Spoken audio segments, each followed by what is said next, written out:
Harry, the ginger, formerly known as Prince, became the first British royal to give evidence in court for 130 years. It's disgusting the way the press have tried to manipulate, gaslight and control Harry. I mean, who do they think they are?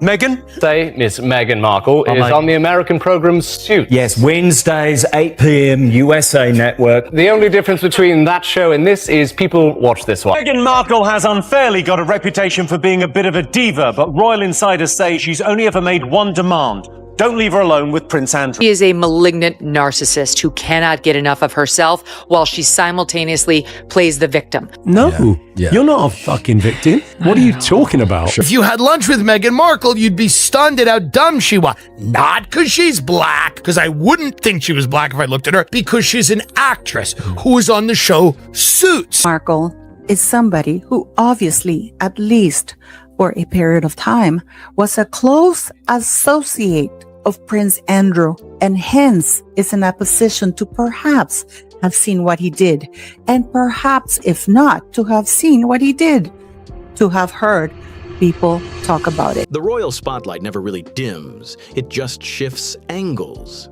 And lately, a certain duchess keeps finding her way right back into the center of it. Meghan Markle often speaks about wanting space and privacy, but at the same time, she continues stepping into interviews, launches, and carefully produced appearances that keep her name trending. That contrast alone has people talking.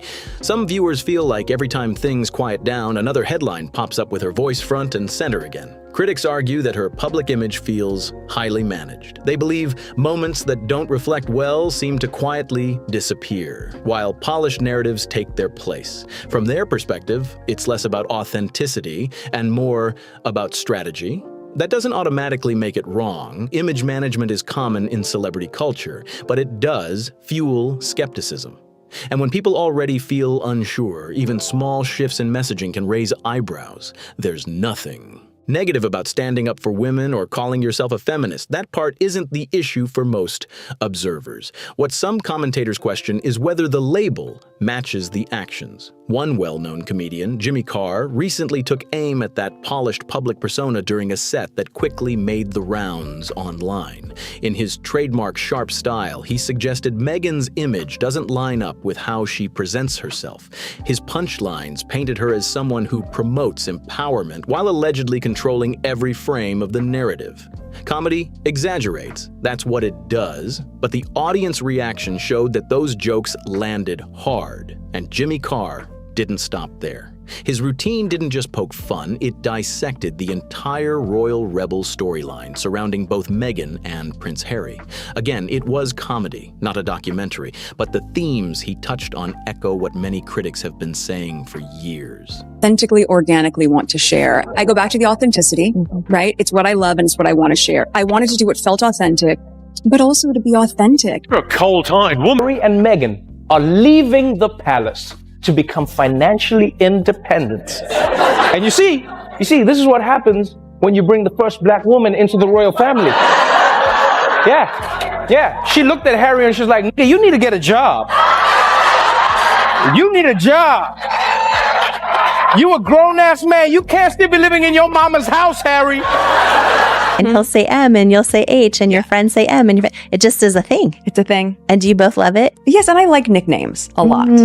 The idea that the couple stepped away for freedom, yet still seemed deeply tied to royal storytelling, struck a nerve. The laughter in the room felt loud for a reason. Prince Harry has spoken openly about wanting to escape what he describes as strict systems and relentless press attention.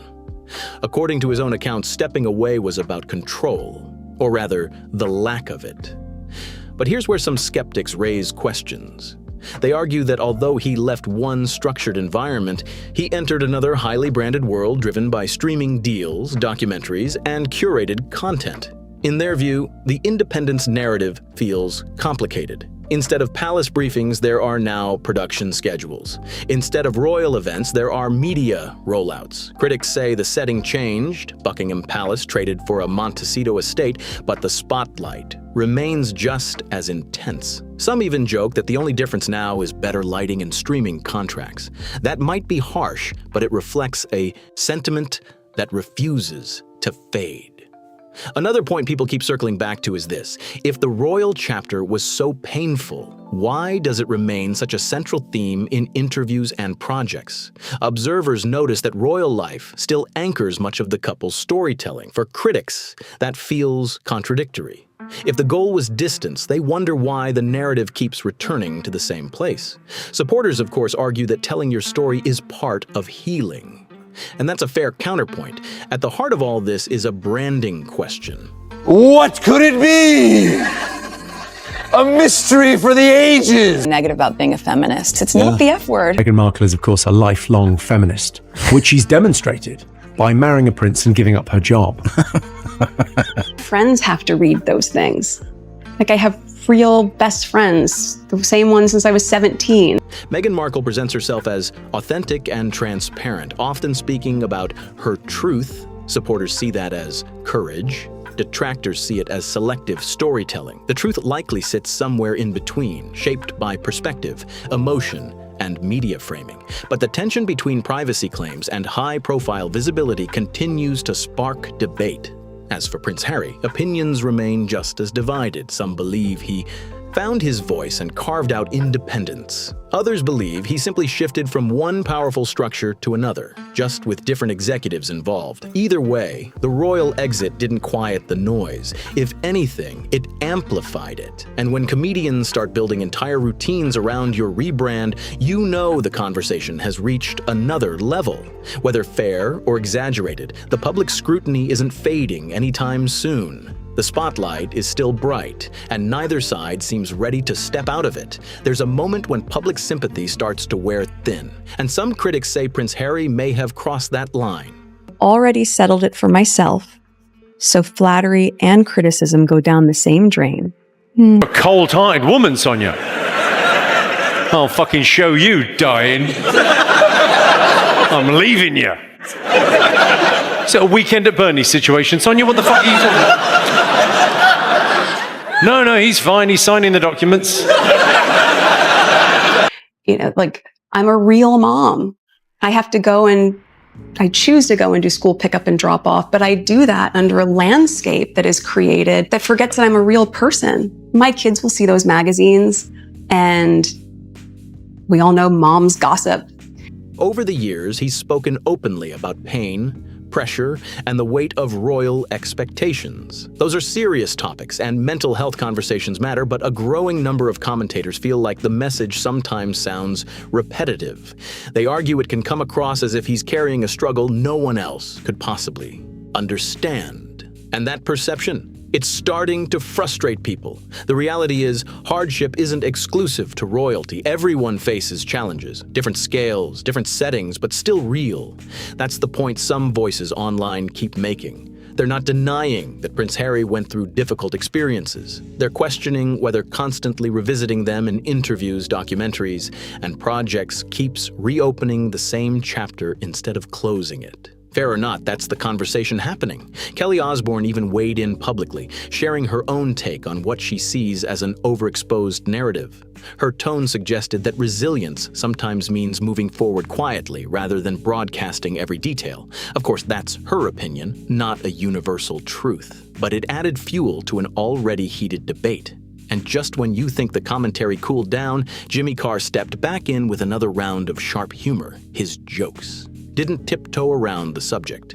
He zeroed in on the contrast between the couple's stated desire for privacy and their very visible media presence. Again, it's comedy, built on exaggeration, but it resonated because it touched on something many people have noticed. Been handed the world and every major contract, you had podcasts, you have all of this, and you didn't deliver because there's nothing to deliver. Yeah, because you don't have it. And that's okay. And I think they do have a right to privacy, but that doesn't seem to me what they're looking. Everybody's fucking life is hard. Yeah, you were the prince of a goddamn country who dressed up as a fucking Nazi, and now you're trying to come back as the Pope. But see, the thing she said about medieval times, her lunch with the Queen was like medieval times, which, as you know, is a Disney-type entertainment place for kids. And it's just so horribly disrespectful and just a wine fest. Cuddly, lovey, holding hands, going everywhere together. It's so disingenuous. It's like, come on. Then there's Meghan Markle.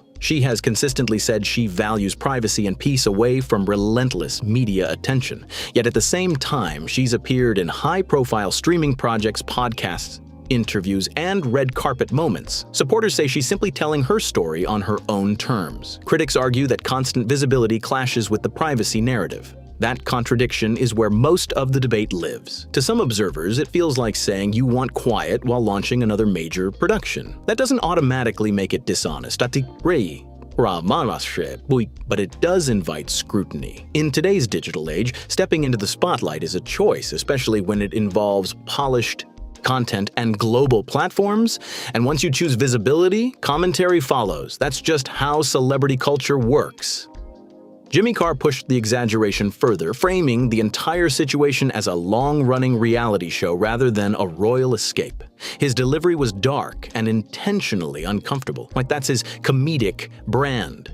The punchlines weren't subtle. He suggested the couple's life in California doesn't exactly look like exile. Living near powerful media figures and influential circles hardly screams hidden from the world. The audience laughter said plenty. Another layer of the discussion centers on Meghan's influence within the royal family. Critics sometimes claim she reshaped Prince Harry's priorities, pulling him further from long-standing traditions and relationships. That's a serious allegation, and it's important to note that relationships are complex. Decisions to step away from family institutions don't happen overnight, and they rarely come down to one person alone. Still, the narrative that Meghan played a central role continues to circulate. One of Jimmy Carr's boldest comparisons involved referencing Wallis Simpson. For context, Wallis Simpson was the American divorcee who married King Edward VIII, leading him to step away from the throne in the 1930s.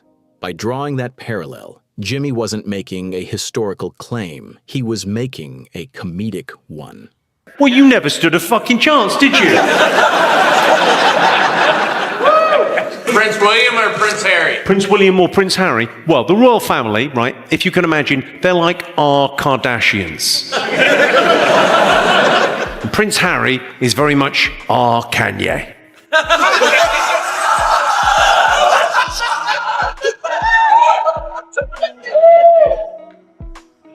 He occasionally dresses as a Nazi, and he fucked up.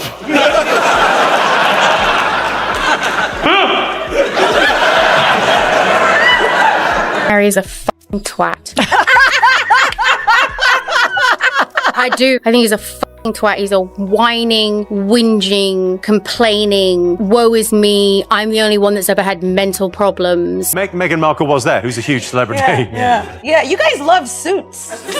Specifically, Prince Harry loves suits. Yeah. He used it like Tinder. The implication was about disruption and dramatic change within the monarchy. Whether that comparison is fair or wildly exaggerated depends entirely on who you ask. Supporters of Meghan Markle argue she modernized conversations around race, mental health, and independence. Detractors argue she destabilized tradition for personal branding. Both sides are loud. Both sides are convinced. And somewhere in the middle sits a reality far more nuanced than punchlines or headlines can capture. What's clear is this: the debate isn't fading. Prince Harry and Meghan Markle remain cultural lightning rods. Every interview, every appearance, every joke from a comedian like Jimmy Carr keeps the spotlight fixed firmly in place. Whether they're misunderstood reformers or overexposed celebrities depends on perspective. And perspective in this story changes everything. Look, nobody's against love. If someone chooses love over a crown, that's their call. History has shown that royal titles aren't always stronger than personal relationships. But where some critics raise eyebrows is the timing. They argue that with Meghan, love may have been part of the story, but it wasn't the whole strategy. To them, it looked like the relationship opened a door. And once that door swung wide, opportunities lined up almost too neatly. Think about the sequence people keep pointing out.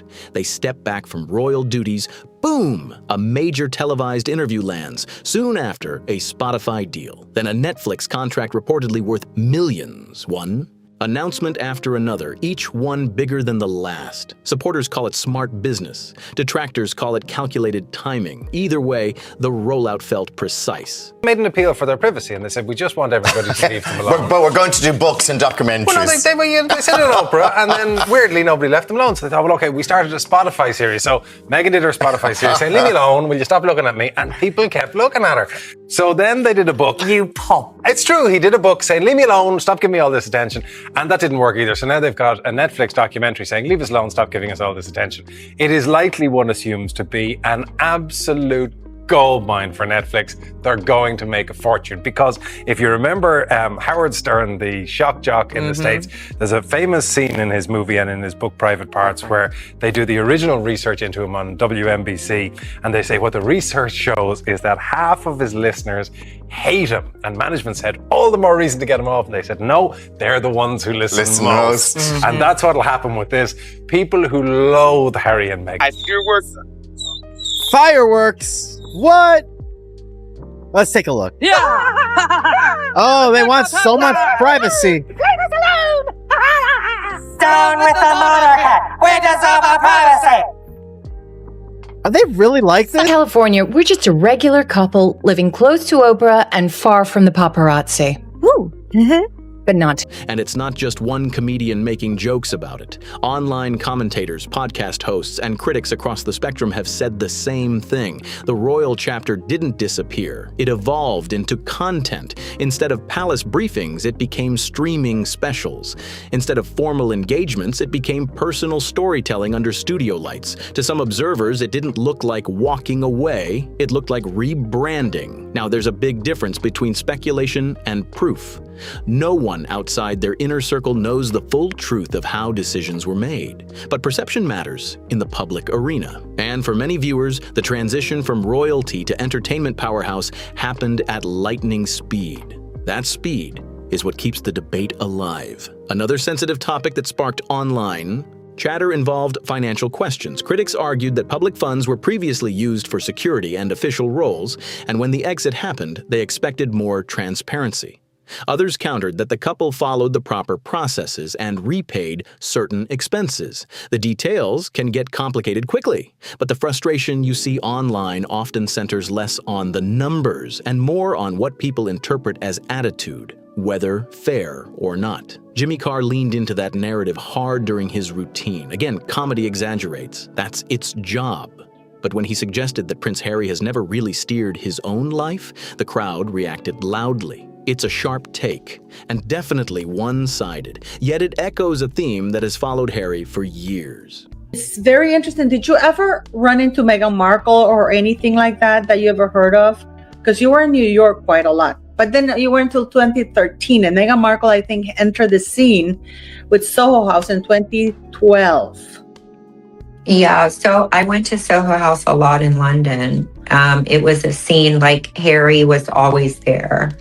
Partying. He partied a lot.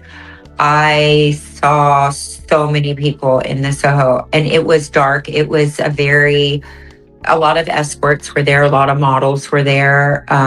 It was definitely a scene. Ron was there. It's all going great. Don't fuck it up. Nobody is a realer housewife than Meghan Markle, who married this ginger retard and took him out of his racist family so that they could live in Beverly Hills or wherever the they live. Well, what's brilliant about what she's doing is she knows people want to spend money, and spending money makes them feel like they're getting something that's better, even though it might not necessarily be. I remember that day in Windsor. It was magical when Harry and Meghan got married, and I remember thinking that the world had finally shifted, that we were moving forward. But now we know that the fairy tale was actually the beginning of a very long and painful nightmare. The argument goes like this. First, royal protocol shaped his world. Then senior family members set the structure. After stepping back, critics claim the power dynamics simply shifted. Instead of palace officials guiding schedules, there are now executives, producers, advisors.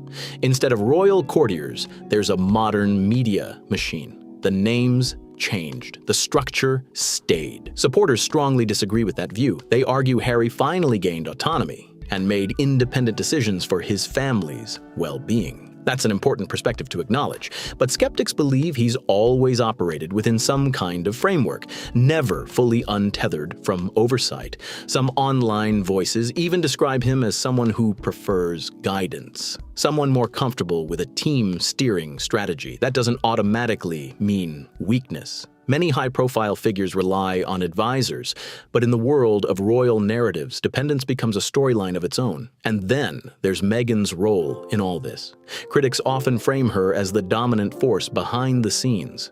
Supporters frame her as a protective partner helping her husband navigate change, two completely different interpretations of the same dynamic. Nail every Spotify deal, WME representation she wants. It's never going to fulfill the hole that's inside of her because there's something wrong with this woman. She dumped her family. Her dad is dying. She won't speak to him. She's ruined another family. It happens to be the royal one. And now they're going to have to sit with the consequences of their own behavior, which is of entertainment. Netflix has decided it will not renew its deal with Prince Harry and Meghan. It looks like the $100 million multi-year contract with the Duke and Duchess of Sussex is set to expire in September.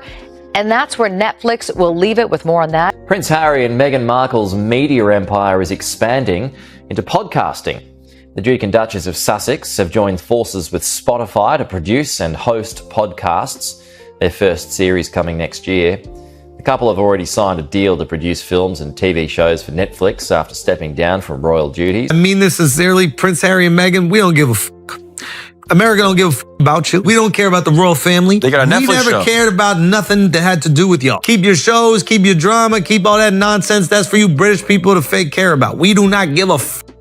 We don't. I was curious what they did with Harry and Meghan's wax figures, so I found a museum employee who's temporarily storing them. The truth likely sits somewhere between perception and reality, shaped by emotion, loyalty, and media framing. What keeps this conversation alive isn't just what happened, it's how it unfolded publicly. The exit wasn't quiet, the storytelling wasn't subtle, it came with interviews, documentaries, podcast, and headline-making moments. For some viewers, that felt empowering. For others, it felt like monetizing a family chapter that was supposed to be left behind. And here's the real kicker. No matter where someone stands, the debate refuses to fade. Every project reignites the same questions. Was it freedom? Was it strategy? Was it both? That tension is what fuels the endless commentary. At the end of the day, nobody outside their household knows every private conversation, but in the court of public opinion, perception shapes legacy. And right now, that perception is split straight down the middle, louder than ever the backlash. People talk about? Many critics say it's not about hate, it's about credibility. That's the part that keeps coming up again and again. The frustration, according to online commentary, isn't that Prince Harry and Meghan Markle left royal duties. It's that every challenge they describe somehow turns into another media project. Interviews, documentaries, memoirs, streaming deals. Each chapter of personal struggle becomes global content. Meanwhile, regular families deal with drama, pressure, and mental health struggles too, just without production crews or headline announcements. That comparison is what fuels the debate. We know that Meghan Markle was doing the nasty there with a bunch of people. I am so shocked that Harry is not concerned about his. I hope he had an STD check because this is gross because we know what they were doing in those yachts. Look, it's vanity pure and simple is what it is. Everyone's hung up about something. Good example, my girlfriend's incredibly self-conscious about her big, fat, ugly nose. No offense, love. No, I didn't know you'd be here. It's a lady on the front row looking paranoid. Like, have I got a massive nose and no one's ever told me? You did like my suit, yes, I should be nicer, but how would that be funny?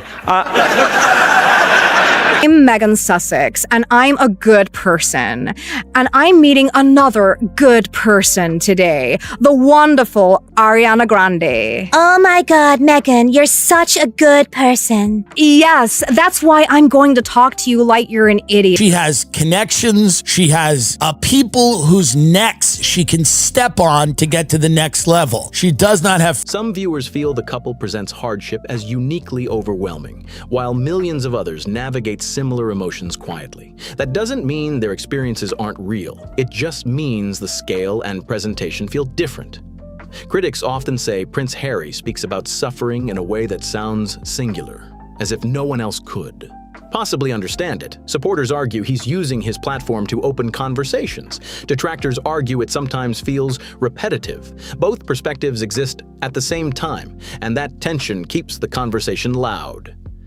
When it comes to Meghan Markle, one of the strongest claims critics make is that accountability rarely appears in her narrative. They believe mistakes are reframed, misunderstandings are reinterpreted, and criticism becomes proof of being targeted. Supporters see resilience, skeptics see strategy. Either way, every controversy seems to turn into another storyline. And yes, sometimes another production deal. There's even online sarcasm about it. Whenever a new announcement drops, some commentators joke, "Is this rebranding season again?" It's not necessarily serious analysis. It's internet culture, reacting in real time. But humor often reflects perception. And perception, fair or not, drives public opinion. What can Harry do? He doesn't get security anymore. He has to pay for security. He has to buy his house. He has to mind the kids. Do you know what Harry did for a while? Do you know what William used to do? William used to fly Coast Guard helicopters. Put on a little helmet, put on goggles. Nobody knew who he was, flew a helicopter. There's nothing stopping Harry getting a job flying helicopters in LA. He could fly a traffic report helicopter every morning. Now go away. Don't so silly. I'm so silly. You're getting a job like the rest of us. Because the paparazzi are never going to leave them alone. Because they keep going up to the paparazzi and saying, "Hello, leave me alone." Oliver, you have generously offered to keep the wax figures of Harry and Meghan safe. Yeah, that's correct. And if I may, I would just like to say that I'm definitely not using the wax figures for sex stuff. They are in a loving home, and I treat them better than the museum ever did. They didn't appreciate Meghan's soft hands or Harry's supple lips. Harry and Meghan say they'd now like to split their time between spending your money in the UK and spending your money in Canada. I have! There is no more money! I know what you're thinking. Did Netflix cancel 6 series or only 5? You gotta ask yourself one question. Do I feel lucky? Well, do ya? Punk? Yeah, so lucky, very grateful. I'm batting well above my average. Please stop pointing the gun at me. He's not the Messiah! He's a very naughty boy! You're so funny, Megs. What do you mean I'm funny? I'm funny how? I mean funny like I'm a clown? I amuse you? I make you laugh? I'm here to fucking amuse you? What do you mean funny? Funny how? How am I funny? Oh, you nearly had me there, Megs. Great bants. No! I'm serious, H! How am I funny? Another topic that still sparks discussion is the royal wedding guest list. Critics point out that several members of Meghan's extended family weren't present. Supporters say complicated family dynamics are private and shouldn't be judged. That's a personal matter, and none of us know the full story. But in public discourse, the absence became part of a bigger narrative about distance and division. Jimmy Carr, during his routine, didn't hold back on these themes. But something interesting happened when Prince William came up in conversation. The tone reportedly shifted. The sarcasm softened. There was a noticeable level of respect in how William was described. Observers picked up on that contrast immediately. Prince William is often portrayed as steady, focused, and committed to his role. Whether someone agrees with that image or not, it's the perception that's widely circulated. He appears grounded in duty.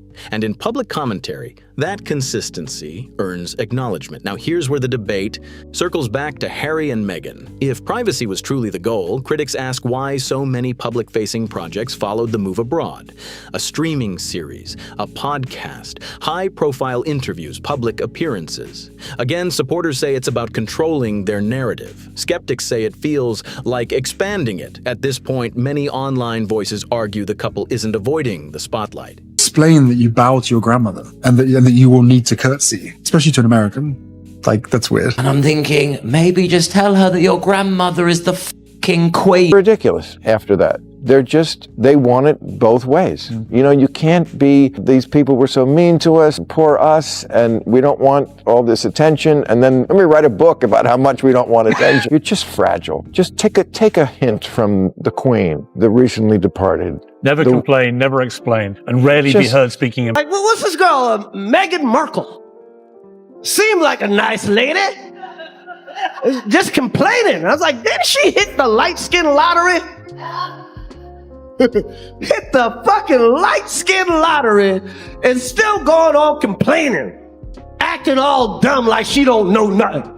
Going on Oprah, I didn't know. I had no idea how racist they were. It's the royal family. They're navigating it strategically. That doesn't automatically make them villains. It does, however, keep them firmly in the center of global conversation. And the more content released, the more reactions multiply. The truth? Public opinion is deeply divided. Some see brave independence, others see calculated branding. Some admire the transparency, others question the consistency.